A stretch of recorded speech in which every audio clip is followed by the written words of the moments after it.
1000 ans de paix. Le millénium, image ou réalité? 1. L'interprétation des prophéties. Les dernières paroles d'un ami sont toujours lourdes de sens. Peu avant de quitter ce monde, Jésus-Christ a dit à ses disciples: Je reviendrai.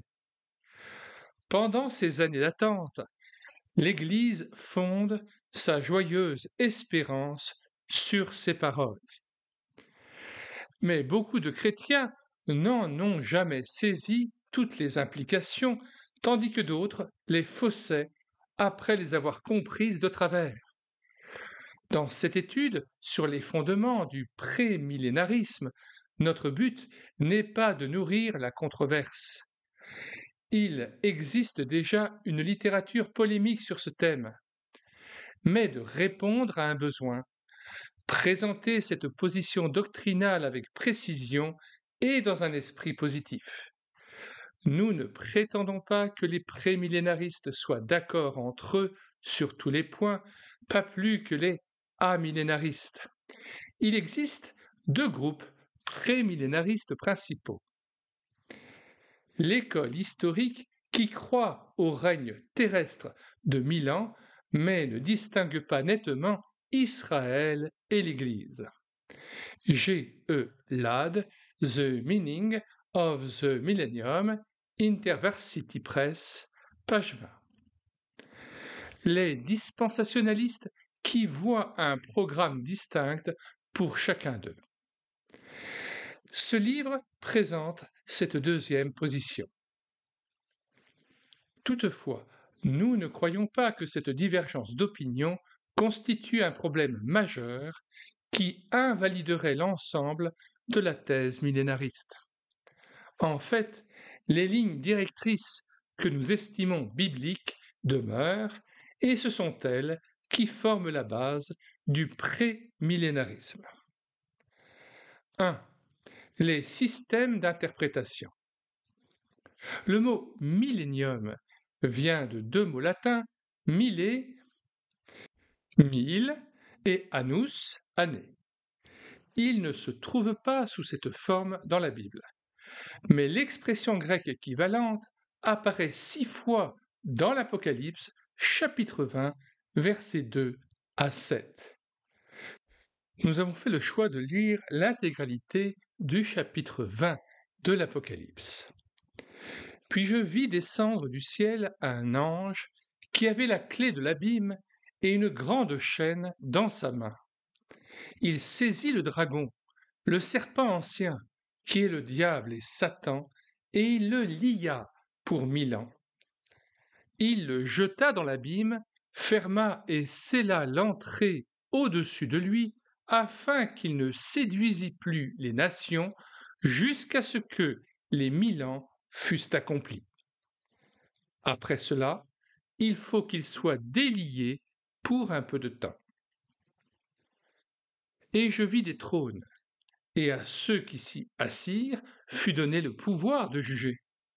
Et je vis les âmes de ceux qui avaient été décapités à cause du témoignage de Jésus et à cause de la parole de Dieu, et de ceux qui n'avaient pas adoré la bête ni son image, et qui n'avaient pas reçu la marque sur leur front et sur leurs mains.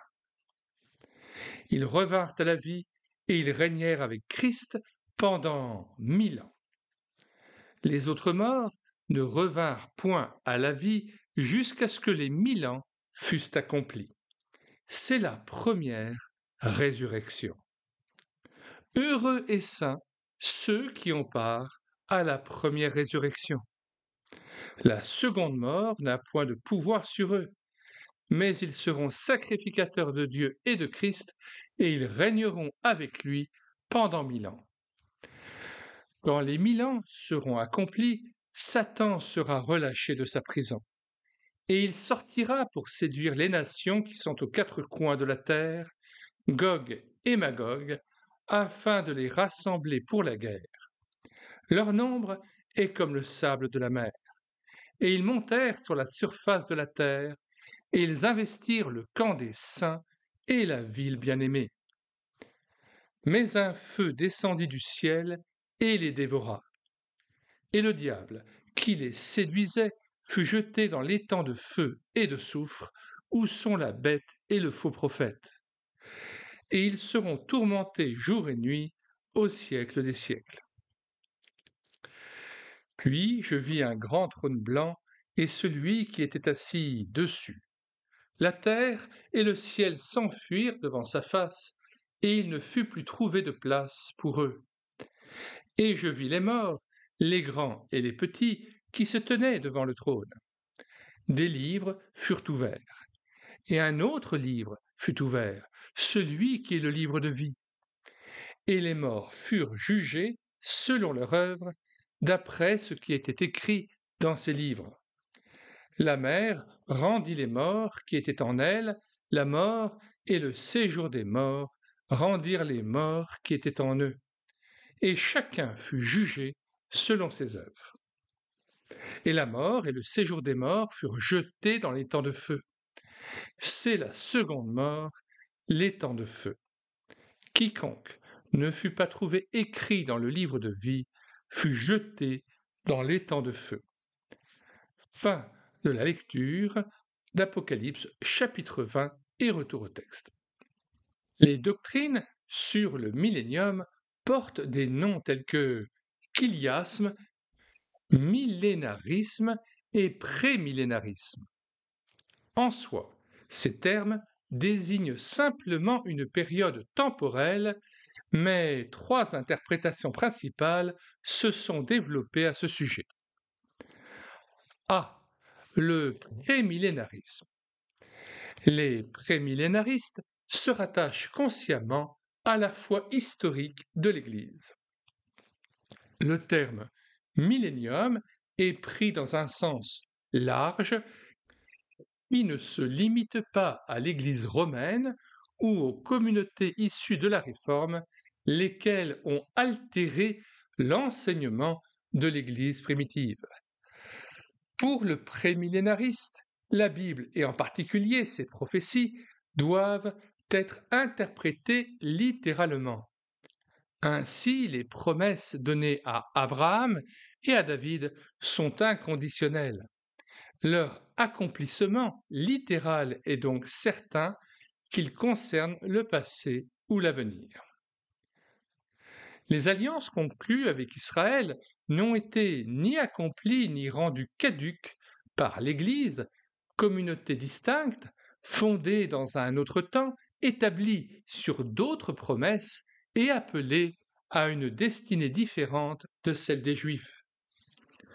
Selon cet enseignement, Jésus-Christ viendra chercher son Église, qui sera enlevée dans les airs à sa rencontre à la fin de l'époque actuelle. 1 Thessaloniciens 4, versets 13 à 18, à ne pas confondre avec le retour du Christ sur la terre, Zacharie 14, versets 2 à 9. Lisons tout d'abord 1 Thessaloniciens 4, versets 13 à 18. Nous ne voulons pas, frères, que vous soyez dans l'ignorance au sujet de ceux qui dorment, afin que vous ne vous affligiez pas comme les autres qui n'ont point d'espérance.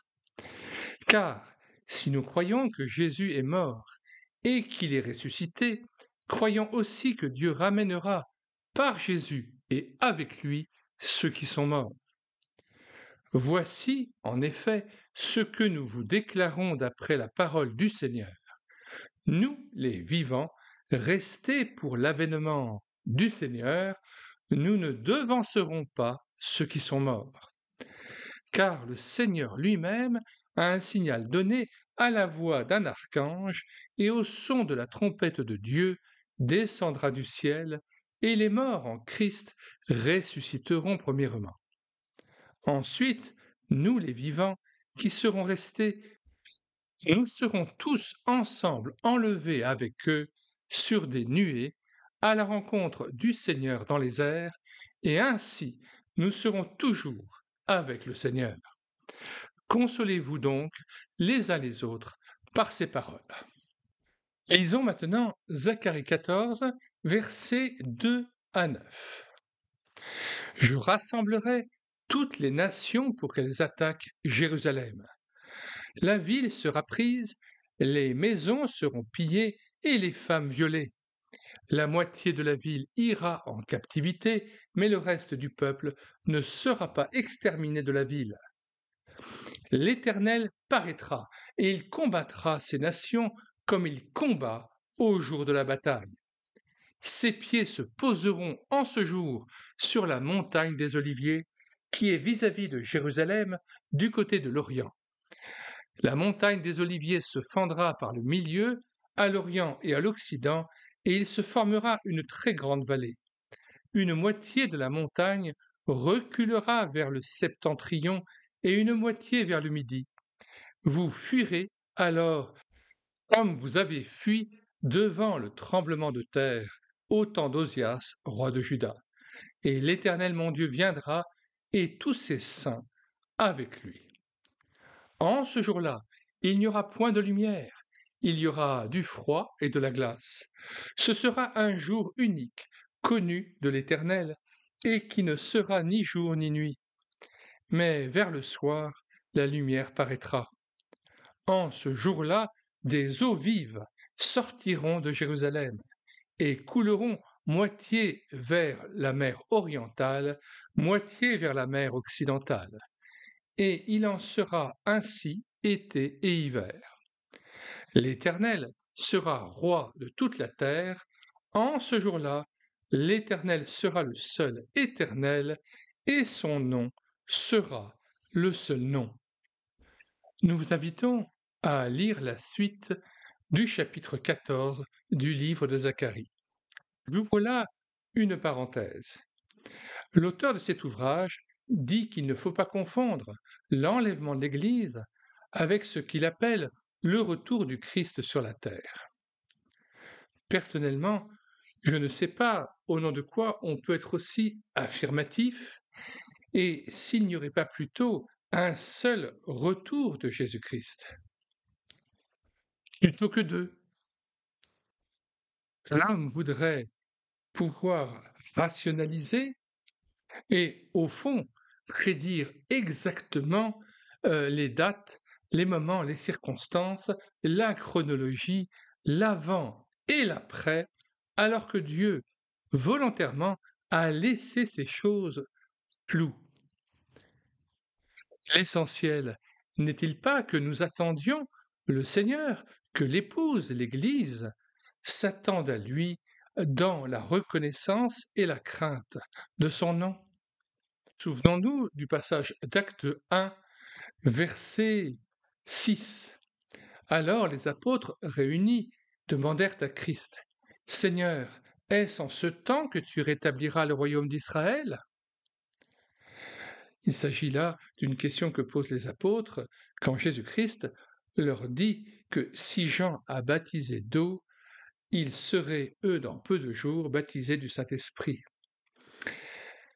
Il leur répondit, « Ce n'est pas à vous de connaître les temps ou les moments que le Père a fixés de sa propre autorité.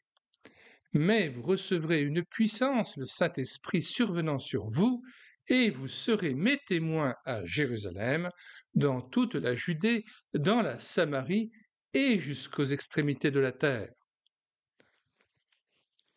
Or, que fait l'homme? Poursuivant son opiniâtreté et son obstination, nous voulons à tout prix connaître les temps et les moments que le Père a fixés de sa propre autorité et que nous ne sommes pas appelés à savoir explicitement. De même, dans Matthieu 24, verset 36, il est dit « Pour ce qui est du jour et de l'heure, personne ne le sait, ni les anges des cieux, ni le Fils, mais le Père seul. Ce qui arriva du temps de Noé arrivera de même à l'avènement du Fils de l'homme. Car, dans les jours qui précédèrent le déluge, les hommes mangeaient et buvaient, se mariaient et mariaient leurs enfants, jusqu'au jour où Noé entra dans l'arche. Et ils ne se doutèrent de rien, jusqu'à ce que le déluge vînt et les emporta tous. Il en sera de même à l'avènement du Fils de l'homme. Alors, de deux hommes qui seront dans un champ, l'un sera pris et l'autre laissé, de deux femmes qui moudront à la meule, l'une sera prise et l'autre laissée. Or, si Jésus a l'humilité de reconnaître qu'il ne connaît pas le jour et l'heure de son retour, et s'il affirme avec force que personne ne le connaît, ni les anges des cieux, ni le Fils, mais le Père seul, nous voyons là qu'il y a un orgueil de la part des hommes à vouloir être plus précis et à donner des indications qui pourraient nous permettre de connaître les temps et les circonstances présidant à son retour. La suite du texte de Matthieu 24 montre bien que Jésus nous montre qu'il nous faut être veillants et priants et qu'il nous faut tout simplement vivre dans la crainte de Dieu le Père et d'attendre son retour. Ainsi, opposé 1 Thessaloniciens 4, verset 13 à 18, à Zacharie 14, verset 2 à 9 que nous venons de lire, est déjà une interprétation qui, à mon sens, est tout à fait subjective, qui nous dit que ce n'est pas un même et seul événement dont il est question. Nous refermons cette longue parenthèse et nous revenons au texte de l'auteur. Selon la pensée de certains, la grande tribulation, Matthieu 24, verset 21, Daniel 12, verset 1, fera suite à cet enlèvement. Puis le Christ reviendra sur la terre. Il établira son royaume sur la terre pendant 1000 ans, durant lesquels s'accompliront de nombreuses promesses faites à Israël. Les non-initiés ont parfois de la peine à s'y retrouver dans les distinctions établies par les adversaires de cette interprétation. Pré-millénariste historique, pré-tribulationniste, dispensationaliste, ultra-dispensationaliste. Mais cette nomenclature ne touche pas à l'essentiel. Ces différences restent secondaires et périphériques, car les racines du prémillénarisme plongent dans un sol beaucoup plus profond. B. Le post-millénarisme.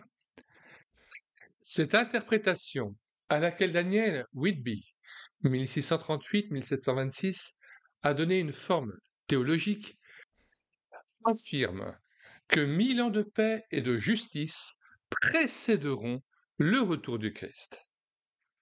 Certes, comme l'Église primitive, Whitby croit que le royaume de Dieu s'établira définitivement à la seconde venue du Christ. Mais il pense que les chrétiens au service de l'Évangile agissent dès maintenant dans le sens d'une correction du mal sous toutes ses formes et que Jésus viendra lorsqu'ils auront pleinement instauré son règne spirituel. Cette période écoulée, il jugera définitivement le monde et mettra un terme à l'ordre actuel. Un post-millénariste plus moderne, Loren Bottner, écrit « Le mal sous toutes ses formes sera finalement réduit à des proportions négligeables. Les principes chrétiens deviendront la règle plutôt que l'exception, de sorte que le Christ reviendra dans un monde vraiment christianisé. » Proclamer l'Évangile à l'univers, conduire, pendant le temps de la grâce, un maximum d'hommes de toutes les nations à la conversion sont les ordres formels du Christ. The Meaning of the Millennium, InterVarsity Press, page 118. Le mal a tellement progressé ces dernières décennies que cette théorie est tombée en discrédit au point de n'être plus acceptée, sinon par une très petite minorité. Cependant, avec son idée d'un monde libéré du mal, cette école a involontairement donné naissance à l'évangile social, résultat des efforts humains. C'est l'amillénarisme. Nous citons la définition de l'amillénarisme donnée par l'un de ses éminents défenseurs. Doctrine selon laquelle la seule venue visible du Christ sur cette terre, à laquelle l'Église doit s'attendre, se fera en vue du jugement. Elle sera suivie de l'état final. Cette doctrine est anti-chiliaste ou amillénariste, car elle rejette l'idée de deux résurrections séparées par un intervalle de 1000 ans. O. T. Alice, Prophecy and the Church, page 2. L'amillénarisme s'est développé à partir de la théologie catholique, selon laquelle l'Église est le royaume de Dieu sur la terre, et par conséquent, elle règne ou devrait régner dès maintenant. Les origines de cet enseignement remontent à saint Augustin, pour qui le millénium était devenu une réalité spirituelle qui s'accomplissait dans l'Église. Pour lui, Satan avait été lié lors du ministère terrestre de Jésus et de sa victoire sur la croix. Luc 10, verset 18. La première résurrection était la nouvelle naissance du croyant. Jean 5, verset 28. Et le millénium devait correspondre à la durée de l'Église, espace de temps compris entre les deux venues du Christ. Bien que saint Augustin interprétât Apocalypse 20, versets 1 à 6, comme un résumé des chapitres précédents, il croyait à la réalité littérale des 1000 ans. Cependant, le Christ n'étant pas revenu au bout d'un millénaire d'ère chrétienne, les amillénaristes considèrent le millénium comme un nombre symbolique et parfait qui indique la période s'écoulant entre les deux venues du Christ. 2. L'importance d'une étude des prophéties. Il est logique de poser quelques bases afin de justifier notre intérêt pour l'étude des prophéties, puisque tant de responsables chrétiens d'autrefois les négligeaient, voire méprisaient et craignaient d'aborder le sujet. A. Par rapport à Dieu. Les chrétiens devraient s'intéresser aux prophéties à cause de la personne de Dieu. En effet, où le monde échappe au contrôle de Dieu et son plan n'est rien d'autre qu'une sorte de replâtrage, où il est absolument souverain et il accomplit ses desseins, entre guillemets, Ésaïe 46, verset 11, certaines parties de son plan ont déjà connu un accomplissement littéral. Elles indiquent que le reste s'accomplira aussi à la lettre. Croire aux prophéties, c'est croire en Dieu et en son dessein révélé. Par rapport aux Écritures, l'accomplissement des prophéties est l'une des preuves les plus solides de la véracité et de l'exactitude des Écritures. Il est impossible que d'autres nombreuses prophéties se soient réalisées en détail par pur hasard. D'autre part, nous n'échappons pas à l'obligation de connaître et d'expliquer les prophéties, puisque le serviteur du Seigneur doit annoncer tout le conseil de Dieu. Acte 20, verset 27. 16 livres de l'Ancien Testament et de nombreux chapitres du Nouveau sont de nature prophétique. Nous ne pouvons certes pas négliger une part aussi importante de la parole de Dieu. C'est une question d'obéissance. C. Par rapport aux croyants. L'étude des prophéties est extrêmement profitable aux croyants. 1. Elle le garde des fausses doctrines et des espérances erronées. 2. Elle l'aide à saisir la réalité du monde invisible et crée dans sa vie l'atmosphère même du royaume. La lecture de l'Apocalypse conduit à l'adoration par ses nombreuses visions de la gloire divine. 3. Elle le remplit de joie dans les épreuves et les afflictions de la vie. 2 Corinthiens 4, 17 que nous citons. Car nos légères afflictions du moment présent produisent pour nous au-delà de toute mesure, un poids éternel de gloire. Elle augmente sa fidélité à Jésus-Christ et l'amène à un service et à un don de soi authentique. 5. Quand le croyant réalise pleinement quelle gloire l'attend, il saisit plus facilement la vanité du siècle présent et ses attraits. 6. La vérité prophétique est la grande source de réconfort dans les périodes de chagrin, d'échec et de perte. 1 Thessaloniciens 4, versets 13 à 18. 7. Toute l'écriture est profitable et la prophétie ne fait pas exception à cette règle.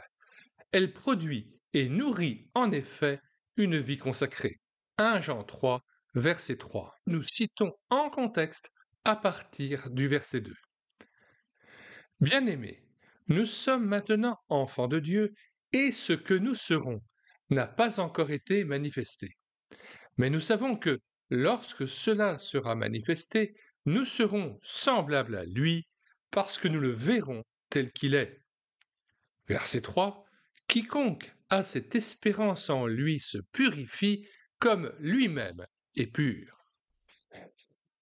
Que le Saint-Esprit garde les lecteurs de ces pages de se borner à entendre seulement la voix prophétique, mais qu'il augmente en chacun d'eux l'amour du retour de notre Seigneur Jésus-Christ. Nous mettons, comme à l'ordinaire, dans les commentaires de cette vidéo, le lien d'achat et de téléchargement payant de cet ouvrage intitulé 1000 ans de paix, le millénium, image ou réalité de Charles Ryrie, Homer Payne, à la Maison de la Bible. Nous y ajoutons aussi plusieurs liens de téléchargement d'ouvrages que nous vous recommandons. Tous les téléchargements se feront à partir du site internet médiathèquechrétienne.fr, site comprenant déjà plus de 1500 ouvrages chrétiens dont nous avons assuré la réédition numérique puisqu'ils étaient, à ce jour, épuisés et non réédités. Alors n'hésitez plus, sur la barre de recherche Google, vous écrivez médiathèquechrétienne.fr tout attaché d'un seul tenant et sans accent. Arrivé sur le site, vous cliquez sur Livres à télécharger, puis vous faites une recherche par ordre alphabétique d'auteur.